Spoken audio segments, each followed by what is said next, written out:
Today, President Trump signed an executive order seeking new regulations for social media companies. Now, this comes after Twitter applied its fact-checking feature to two of the president's tweets for the very first time.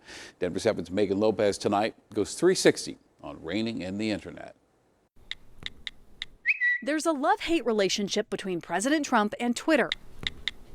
No campaign rally or television ad or even interview can offer that type of unfettered, instantaneous access to the masses quite like social media. But this week, we're here today to defend free speech from one of the gravest dangers it has faced in American history, frankly. President Trump has taken action to roll back some internet protections after Twitter used its new fact-checking feature to flag two of his tweets about mail-in voting. In this 360, you'll hear from the president's team, a communications professor, and a lawyer about what all of this means. Since 1996, there has been a law protecting social media sites, internet providers, and more. Something called Section 230 of the Communications Decency Act. The law helps protect so-called intermediaries from being sued for things that people post on their sites, so long as they don't edit them. A lot of people suggest that a website like Google never could have existed, never could have grown, never been created, unless Section 230 existed. But on Twitter Thursday, the president suggested that could soon change in the form of an executive order. What he is suggesting is that by labeling some content as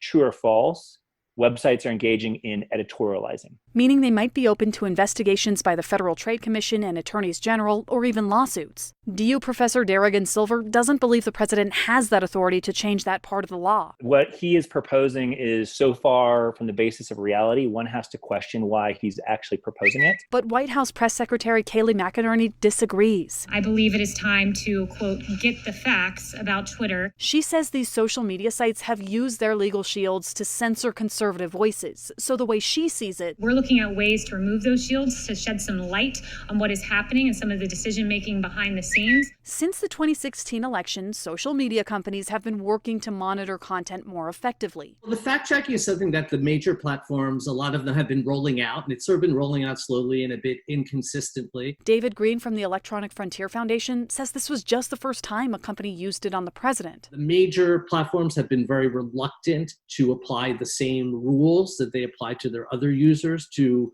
political figures. What I'd like to see the companies do, if they have these rules, that they should apply them consistently and carefully. And while this isn't the first time the president has threatened to rein in the internet, Green believes this time is different. And in that way, to me, seems to be very clearly retaliatory against a private actor's speech.